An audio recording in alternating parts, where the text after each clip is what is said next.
This is the audiobook version of Lift, Innovation Lessons from Flying Machines That Almost Worked and the People Who Nearly Flew Them.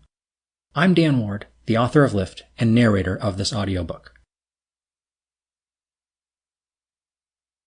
Lift is copyrighted 2019 by Dan Ward, all rights reserved. The cover design is by Rachel Gregorio. The front cover shows William Henson's flying machine. The back cover shows John Stringfellow's flying machine. Neither of these machines actually flew. All figures throughout the book are in the public domain.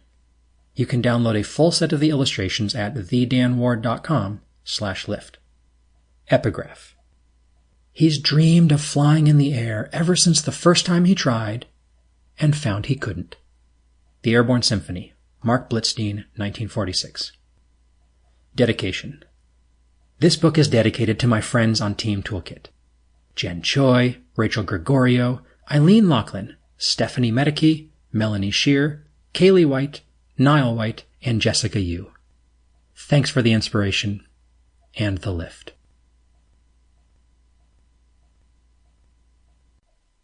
Introduction. On a blustery February day, my wife and daughters and I visited the Wright Brothers Memorial in Kitty Hawk, North Carolina. We toured the visitor center, paced off the 120 feet between the markers commemorating the Wright Flyer's first takeoff and its first landing, then peered into the twin shacks that serve as modern replicas of Orville and Wilbur's temporary workshop and hangar from more than 100 years ago. I took a moment to appreciate the steady ocean breeze which attracted the Wrights to this locale in the first place, then resumed shivering in the chill. We ended our visit by hiking to the highest point in this national park, the top of Kill Devil Hill, which rises a modest 90 feet above a long grassy field. As I followed the trail to the peak and approached the granite monument inscribed with rigorous words like resolution, dauntless, and unconquerable, it occurred to me that Orville and Wilbur were not the only, not the first, not even the last people to erect a little hut at a windy, out-of-the-way place so they could experiment with a flying machine. There are surely dozens, probably hundreds of other sites around the world where people did exactly what the Wright brothers did. They built machines, launched them, crashed them, and if they survived, tried again. The big difference, of course, is that Kill Devil Hill is where a particular type of flying apparatus worked for the first time, where human beings managed to perform the seemingly impossible feat of sustained and controlled aerial navigation in a piloted, heavier-than-air vehicle. This is where history changed forever. Therefore, this is the spot we commemorate, and Orville and Wilbur are the names we revere. But what about those who went before and laid the foundation that made Orville and Wilbur's flight possible? What about all the unheralded inventors who almost succeeded, who advanced the state-of-the-art incrementally?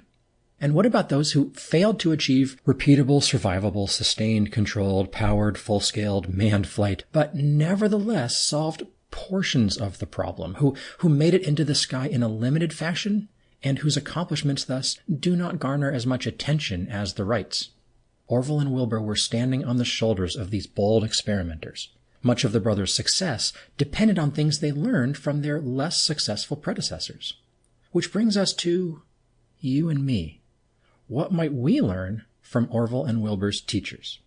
It turns out the Wrights were preceded by a sizable flock of aviation pioneers. These experimenters made Orville and Wilbur's flight possible, and they have important lessons for us still today.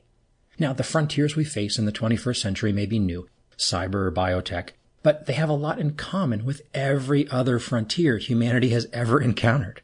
The strategies used by yesterday's successful innovators can shine a helpful light on how to tackle today's challenges. In the pages that follow, we'll take a close look at 5 inventors from 4 countries. In their own words, we'll see how they described not only the incredible flying machines they built, but also the paths they followed. Their stories are full of practical insights about innovation and imagination, creativity and courage, persistence and problem solving. We'll see how to apply their insights to our activities, from leadership, communication, and management to technology development, risk analysis, and design. So, let's meet the stars of the show. Octave Chanute. A prominent American railway engineer, Chanute wrote The Definitive History of Failed Flying Machines in 1894, a book he optimistically titled Progress in Sample complete. Ready to continue?